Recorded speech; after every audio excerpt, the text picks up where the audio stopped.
De la 78e session de l'Assemblée générale des Nations unies. Excellences, Monsieur le secrétaire général de l'Organisation des Nations unies, distinguées personnalités. Au nom de son Excellence, le capitaine Ibrahim Traoré, président de la transition, chef de l'État, recevez les salutations fraternelles du peuple et du gouvernement du Burkina Faso. Au nom du peuple burkinabé, je m'incline respectueusement sur la mémoire des grands leaders dans le monde qui ont fait rêver et espérer d'une société humaine juste et équitable à travers leur engagement, détermination et esprit de sacrifice. Je cite notamment Fidel Castro de Cuba, Patrice Émeric Lumumba du Congo, Modibo Keïta du Mali, Ruben Unyobé et Félix Moumié du Cameroun, Sylvanus Olympio du Togo, Che Guevara de l'Argentine, Martin Luther King et Malcolm X des États-Unis d'Amérique, Nelson Mandela de l'Afrique du Sud, Jomo Kenyatta du Kenya, Amilcar Cabral de la Guinée-Bissau et des îles Cap-Vert, Marianne Ngouabi du Congo-Brazzaville, le capitaine Noël Isidore Thomas Sankara du Burkina Faso, etc. Ces leaders ont été, pour la plupart, exécutés de façon violente et d'autres assassinés à travers le feu des prisons et des empoisonnements. Leur seul crime a été pour chacun d'eux l'incarnation des rêves, des ambitions, de l'espoir des peuples meurtris, violés, violentés et pillés. Monsieur le Président, ma présence à cette tribune honorable des Nations unies, au nom du Burkina Faso, pays des hommes intègres, n'est pas pour ériger des murs de lamentation. Je ne suis non plus pas là pour vous livrer un discours de convenance, mais j'ai été plutôt mandaté en sacrifice pour vous dire que le mensonge d'État, l'hypocrisie diplomatique, la boulimie du pouvoir, la recherche effrénée du gain, l'esprit démoniaque de domination et d'exploitation de l'homme par l'homme sont les vrais plaies qui gangrènent notre vivre ensemble et font courir toute la société à sa perte, y compris donc notre organisation, l'ONU. Son Excellence, M. Antonio Guterres, secrétaire général de l'Organisation des Nations unies, Son Excellence, M.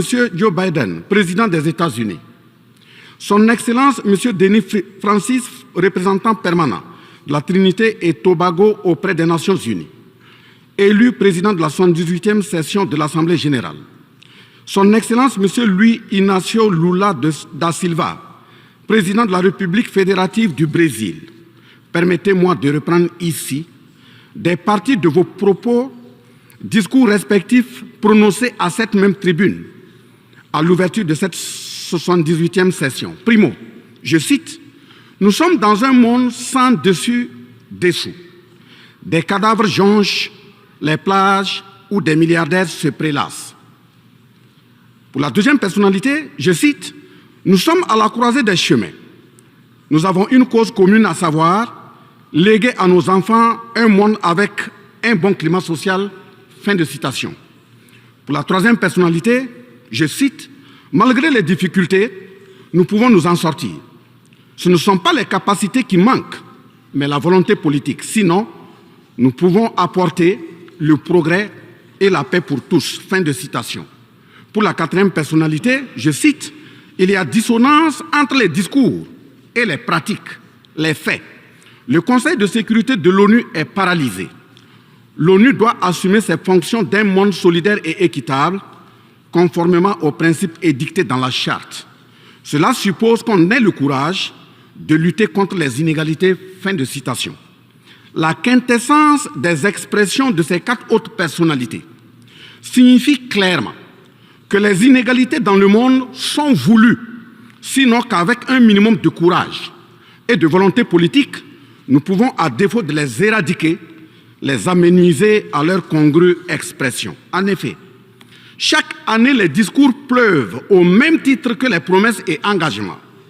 Les preuves de la dissonance entre les discours et les faits sur ces questions de principes contenus dans la Charte de l'ONU, dont la justice, l'égalité, la dignité, l'intégrité, le droit à l'autodétermination, la souveraineté des États, l'inviolabilité du territoire et le respect du droit international sont ce qui se passe en Libye, dans le Sahel, précisément sur le Niger et sur la crise entre la Russie et l'Ukraine. D'abord, en Libye, suite à cette catastrophe diluvienne, des milliers de voix ont été fauchées, des milliers de vies donc ont été fauchées.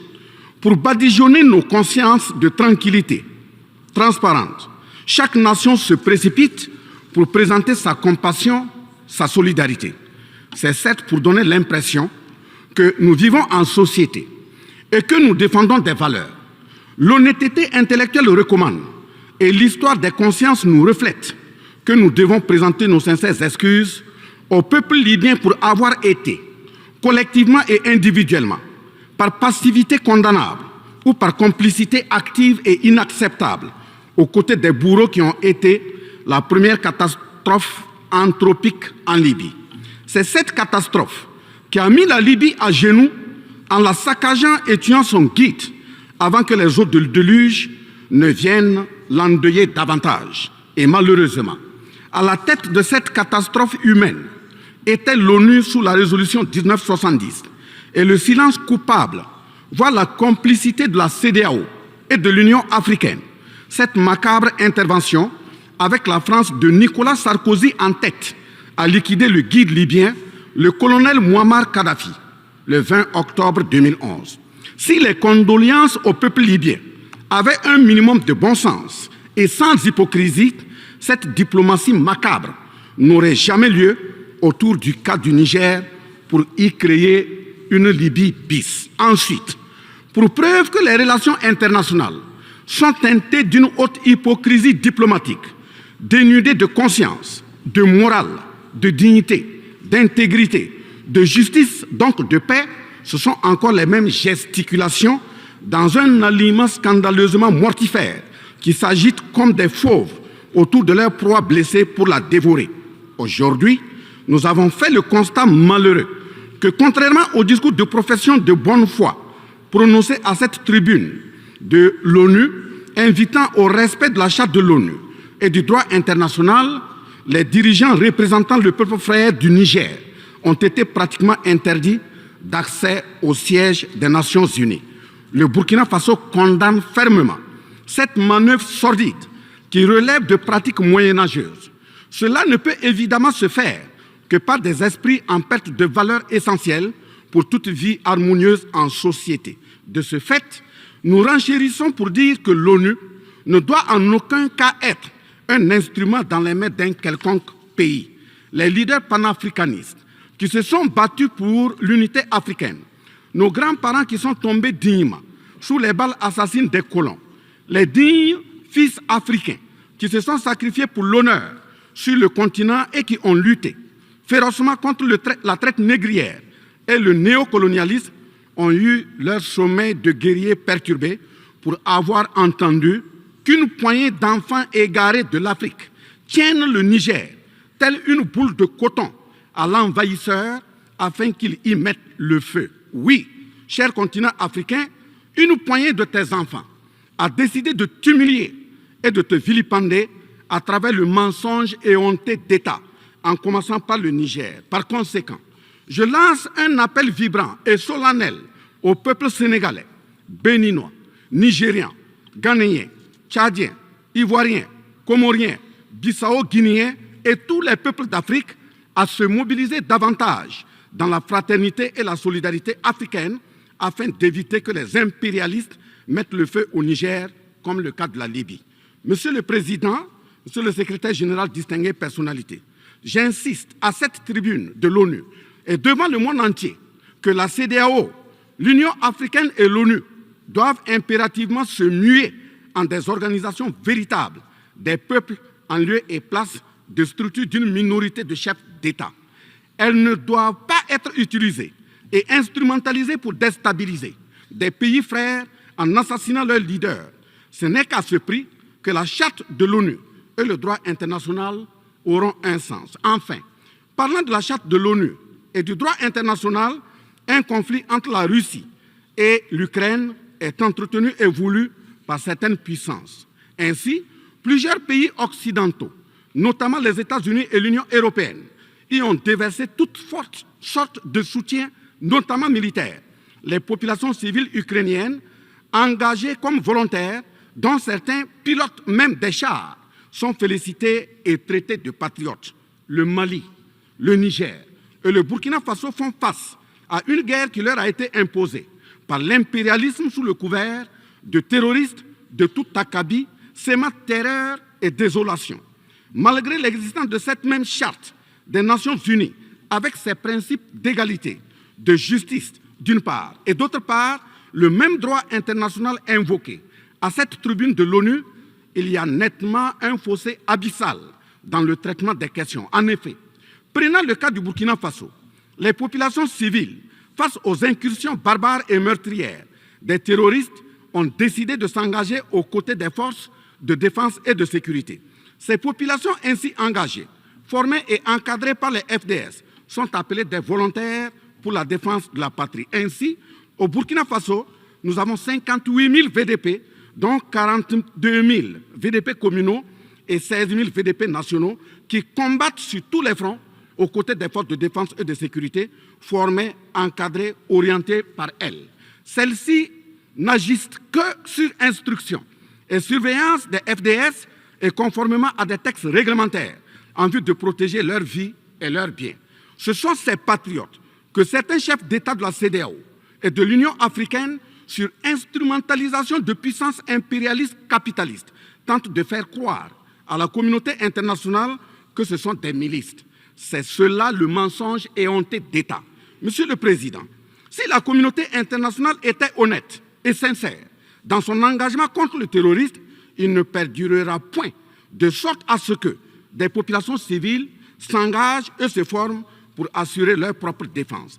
Parlant d'un manque de franchise de cette communauté internationale, voici les exemples. Premièrement, lorsque le Mali, le Burkina Faso, le Niger et d'autres pays se sont organisés sur leurs frontières communes en mutualisant leurs forces pour faire face au terrorisme, la France est venue de nulle part imposer son instrument qu'est le G5 Sahel. Aujourd'hui, la CEDEAO, qui a subitement une force d'intervention pour établir des démocraties, a annoncé un apport de 2 milliards de dollars US. Mais à la création de cette G5 Sahel, jusqu'à nos jours, à sa vaporisation, cette CEDEAO n'a pu débourser que 25 millions de dollars, 25 millions de dollars US. Où est donc le sérieux dans la défense des vies humaines prônée par la Déclaration universelle des droits de l'homme et des peuples? Deuxièmement, le Burkina Faso subit des sanctions cyniques suite au coup d'État du 30 septembre 2022. Cette nébuleuse dite communauté internationale, sous l'impulsion de la France qui est passée par ses valets locaux en Afrique, a tenté d'abord de faire nommer un Premier ministre au Burkina Faso en vain.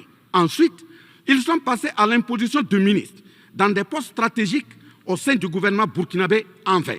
Et enfin, ils ont négocié le maintien des relations afin que le capitaine Ibrahim Traoré mette en œuvre tout ce qu'ils décideront, condition sine qua non d'une durée à souhait au pouvoir.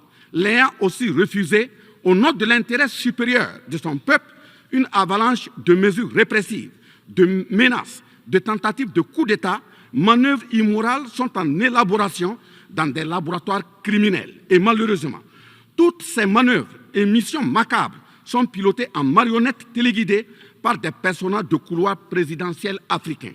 C'est ainsi que même cette fameuse initiative d'Accra, sans le Mali, n'a pas fait long feu. Troisièmement, en plus des coupures d'aide, d'annulation de conventions de formation de nos forces de défense et de sécurité, nous assistons au blocage de notre matériel militaire, commandé avec la sueur de nos compatriotes, toujours sous l'impulsion de la France.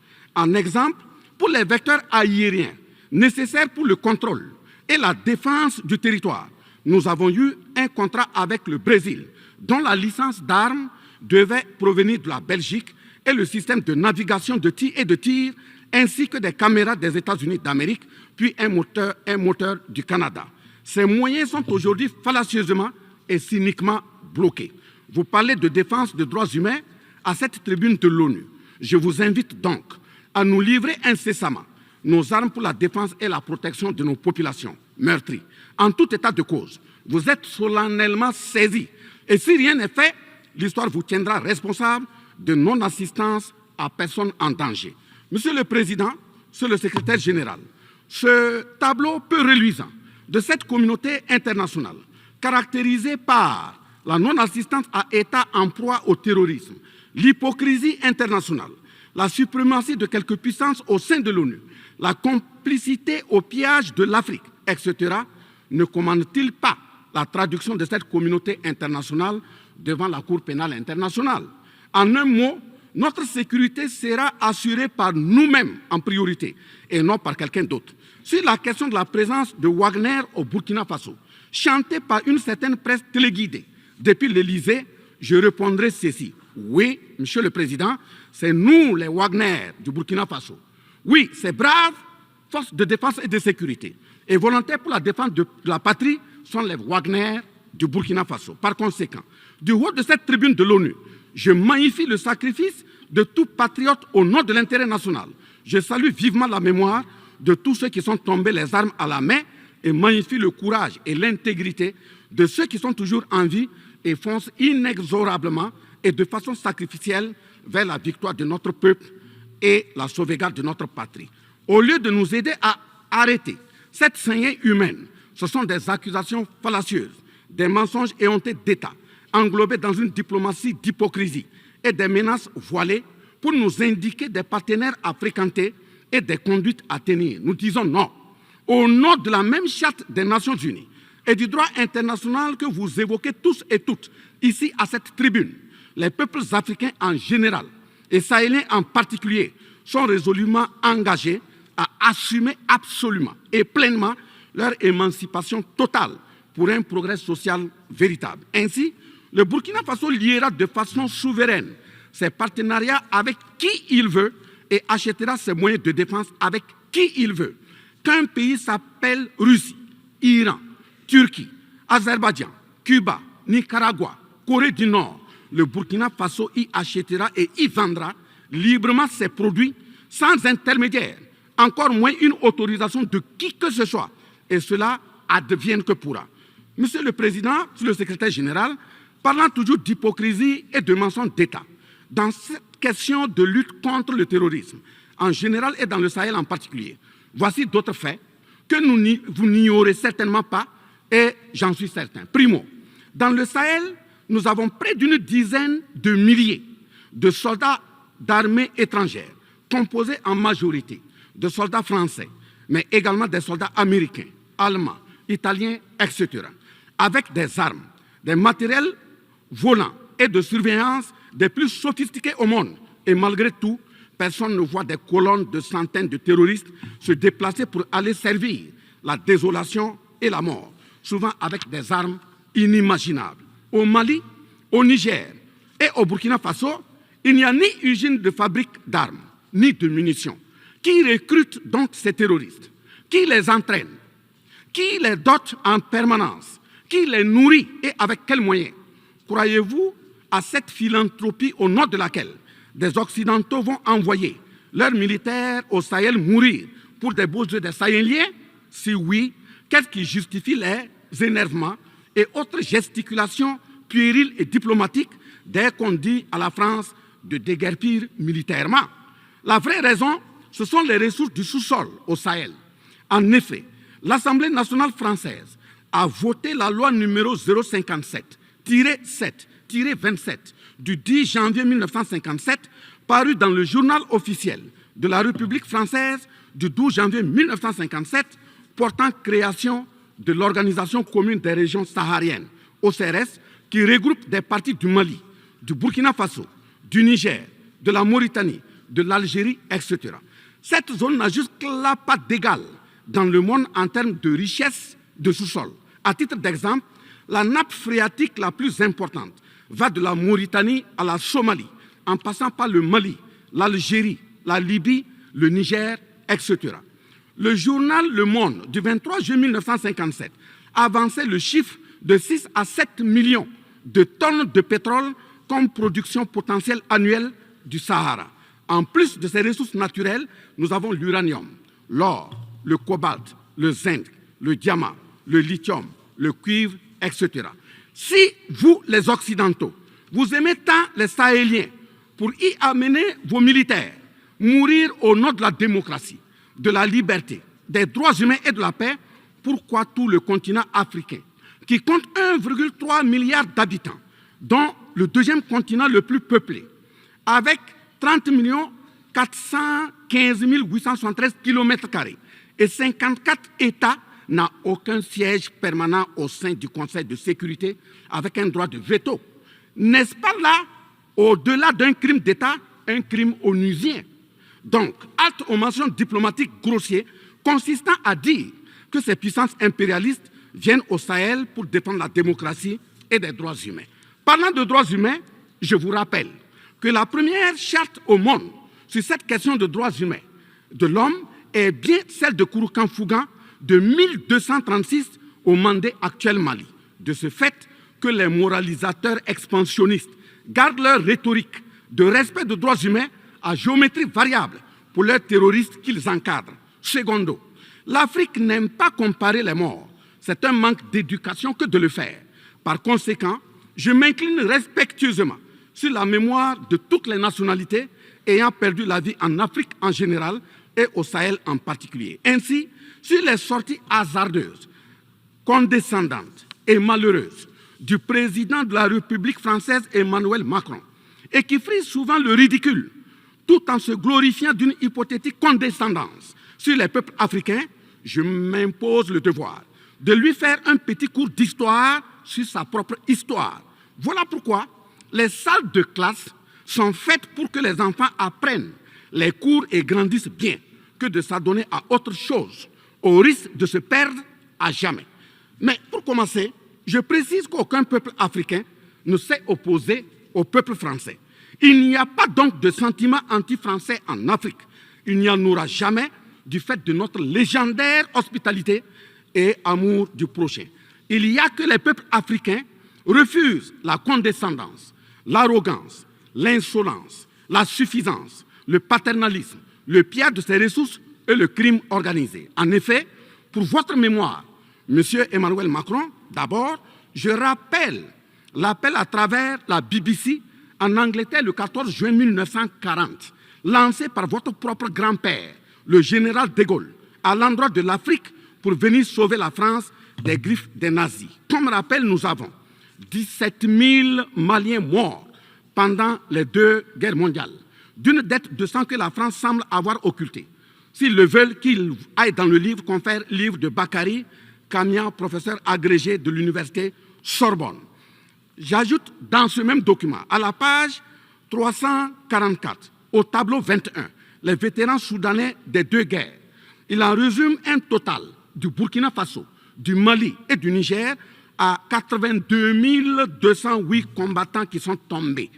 Et au niveau de l'Afrique occidentale française, il y a eu 154 519 combattants mobilisés, qu'ils se confèrent donc aux sources Henri Léger, rapport de fin de mission en AOF Dakar, le 13 juin 1950, archives du Sénégal, code 4 D 68, entre parenthèses 89, voire annexe 5.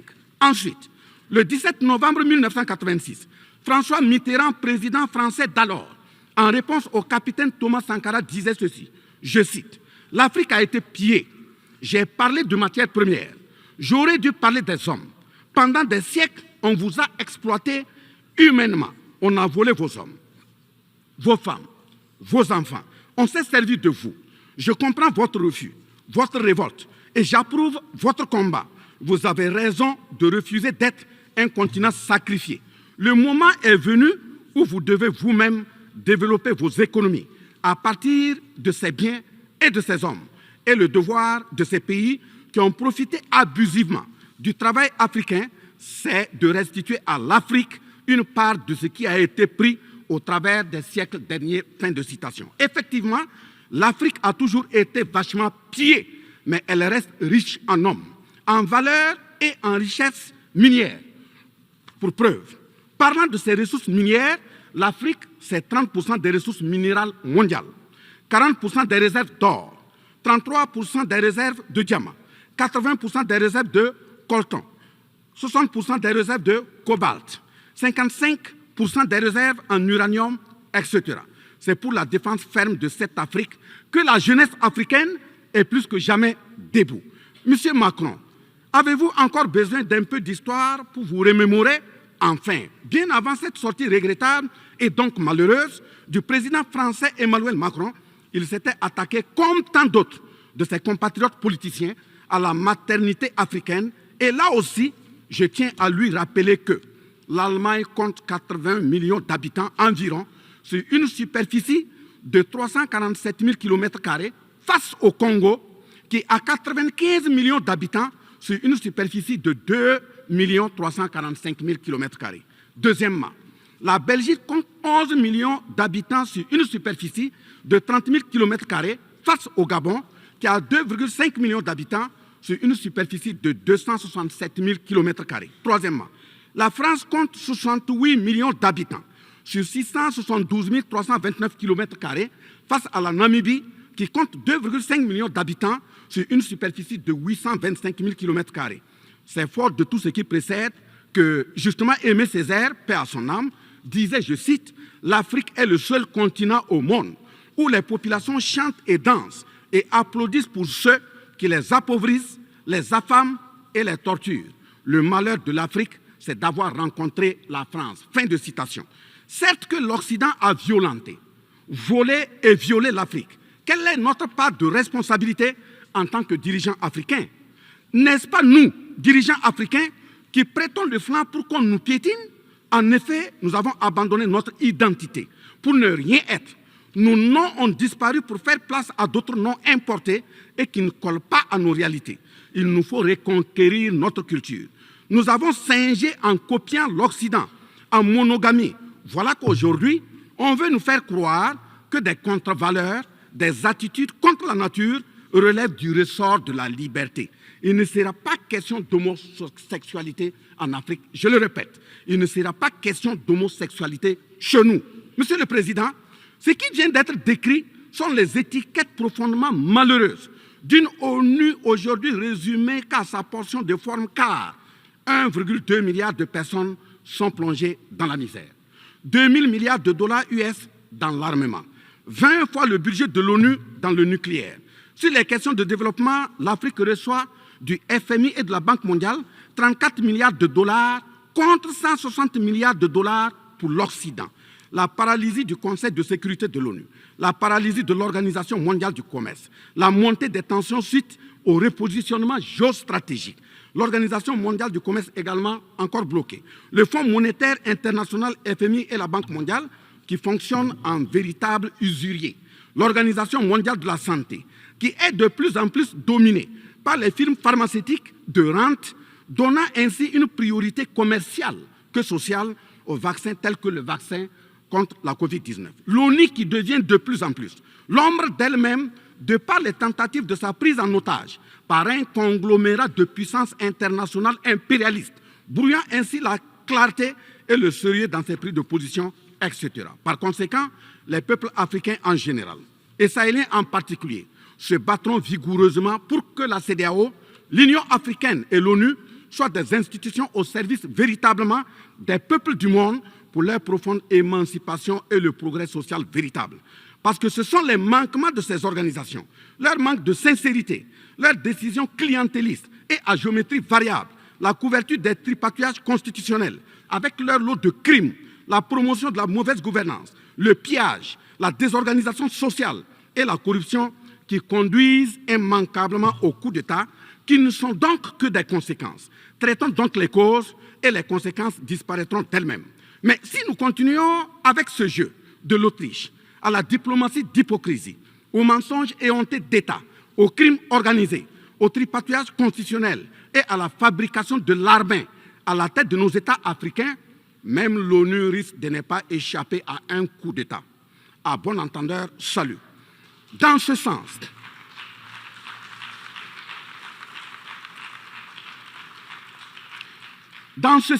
et afin de prendre leur destin en main, le Mali, le Niger et le Burkina Faso ont signé l'Alliance des États du Sahel, en abrégé AES.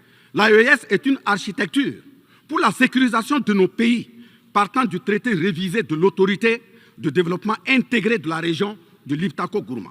Prenant en compte la situation sécuritaire et surtout le manque de franchise dans le partenariat, il s'agit de compter sur nos propres ressources en recherchant la mutualisation de nos moyens et à œuvrer à faire disparaître les discontinuités dans les espaces de manœuvre opérationnels. Monsieur le Président, je vous signifie avec force et fermeté, dans une haute et intelligible voix que, primo, nous, peuple africain, sommes foncièrement démocrates. Pour preuve, notre attachement à la dignité humaine transcende la démocratie. Ce que nous refusons, c'est moins donc la démocratie que le piège de la démocratie qui nous est tendu. Ainsi, la démocratie électoraliste s'est avérée un moyen de contrôle de nos États à travers le jeu de chaises musicales de dirigeants très souvent imposteurs, corrompus, voleurs, violeurs de constitution, car étrangers au seul intérêt de nos États africains qui vaillent. Secondo, nous, Africains, sommes-nous aujourd'hui reconnus dans notre dignité d'homme, au sens de un homme égal à un homme?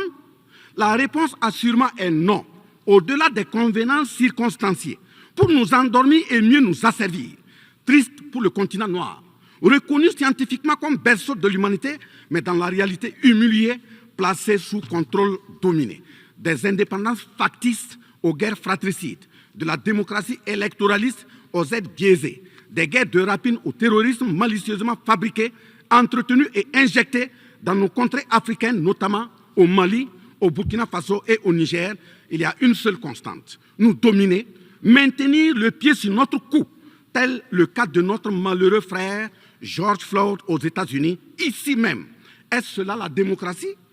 Et il se trouve des partisans de cette conception étriquée de la liberté pour justifier intellectuellement l'asservissement et la barbarie contre nos peuples en lutte pour leur dignité et leur souveraineté au nom d'un principe paradoxal de liberté qui, in fine, assassine la liberté. Oh liberté, quel crime n'a-t-on pas commis en ton nom? C'est pourquoi nous décidons désormais de dire non. Non à tous ces amis qui veulent du bien au point de nous menacer de guerre pour imposer leur amitié.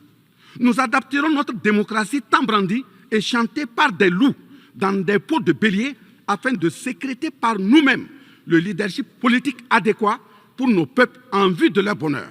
Oui, l'émancipation totale et le progrès social véritable pour nos peuples constituent la finalité de toute action, qu'elle soit politique, économique, socio-culturelle et ou sécuritaire. Troisièmement, les peuples africains en général, et ceux sahéliens en particulier, ont découvert des chaînes d'aliénation économique, sécuritaire, socio-culturelle matérialisées en accord secret avec la France et sont engagés à les casser pour leur émancipation véritable. Ce sont entre autres, premièrement, la dette coloniale. Nous n'allons pas fermer les yeux et la payer tout en laissant nos populations mourir de faim et de soif et voire de maladie. Deuxièmement, la question de la monnaie dont le franc CFA, appelé franc des colonies françaises d'Afrique, n'est pas une priorité africaine.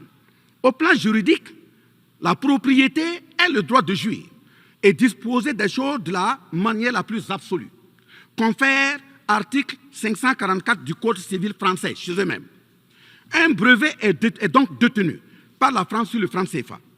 Elle est par conséquent propriétaire du franc CFA et elle la loue aux États francophones africains. Ce qui est marrant en plus est que le biais produit par la France pour l'Afrique de l'Ouest diffère de ceux de l'Afrique centrale en valeur monétaire sous la même appellation franc CFA. Le seul document reconnaissant le franc CFA est le décret numéro 45-0136 du 26 décembre 1945, dont les signataires furent Charles de Gaulle, président du gouvernement provisoire, René Pleven, ministre des Finances, et Jacques Soustel, ministre des Colonies.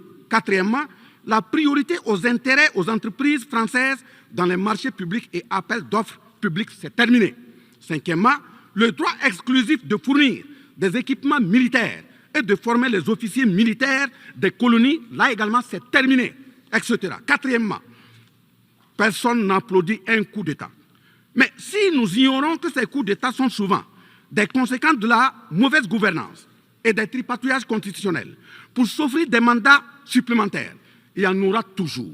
Donc, ayons la lucidité de combattre les vraies causes en restant exigeants sur le respect des règles démocratiques et de la bonne gouvernance. Cinquièmement, les peuples africains ne sont pas opposés au peuple français, mais c'est plutôt la politique française, pleine de condescendance, qui est rejetée. En effet, la France, en refusant le rapatriement de son ambassadeur récusé au Niger, est une violation du droit international, notamment l'article 9 alinéa 1 et 2 de la Convention de Vienne sur les relations diplomatiques de 1961. En décidant de l'interdiction des artistes du Burkina Faso, du Mali et du Niger en France, c'est une méconnaissance très grave de la portée culturelle en tant que moteur d'équilibre familial, communautaire, voire national. L'artiste est un médecin du psychique, même à distance. En déclarant qu'ils ne veulent pas de chômeurs, de migrants, de voleurs, etc. en France, nous en Afrique en général, et au Sahel en particulier, ce sont les producteurs de chômeurs et de voleurs via le pillage cynique de nos ressources que nous ne voulons pas. Mais sincère reconnaissance au peuple du monde, à l'ensemble des personnalités à tous les niveaux dans le monde qui comprennent et accompagnent le Burkina Faso, le Mali et le Niger dans cette montée, certes difficile, mais s'adresse totale sur le chemin de la pleine émancipation, l'expression de la dignité, de l'honneur, de la liberté, de l'égalité, de la prospérité, de la justice et donc de la paix. Face à la situation que traverse le Burkina Faso, le gouvernement burkinabé a mis en œuvre des actions vigoureuses à travers l'adoption d'un nouveau plan de développement, le plan d'action pour la stabilisation et le développement, et ses 4 axes prioritaires qui sont, premièrement, la lutte contre le terrorisme et la restauration de l'intégrité territoriale. Deuxièmement, la réponse à la crise humanitaire. Troisièmement, la réponse de l'État à l'amélioration de la gouvernance. Et pour terminer, le dernier élément, la réconciliation nationale et la cohésion sociale. Ces efforts visent à offrir à la population burkinabé de meilleures conditions de vie, tout en saluant l'ensemble des partenaires à travers le monde qui nous accompagnent. Nous invitons vivement ceux qui sont toujours dans le doute ou tétanisés par des rapports au contenu faux qu'ils sont les bienvenus au Burkina Faso, à condition que le partenariat cadre avec la vision de la transition résumée dans ces 4 axes. Vive l'ONU, vive la 78e session, vive les peuples en lutte, vive la solidarité entre les peuples, vive l'Afrique libre, vive l'Alliance des États du Sahel, vive le Burkina Faso, la patrie ou la mort, nous vaincrons. Je vous remercie.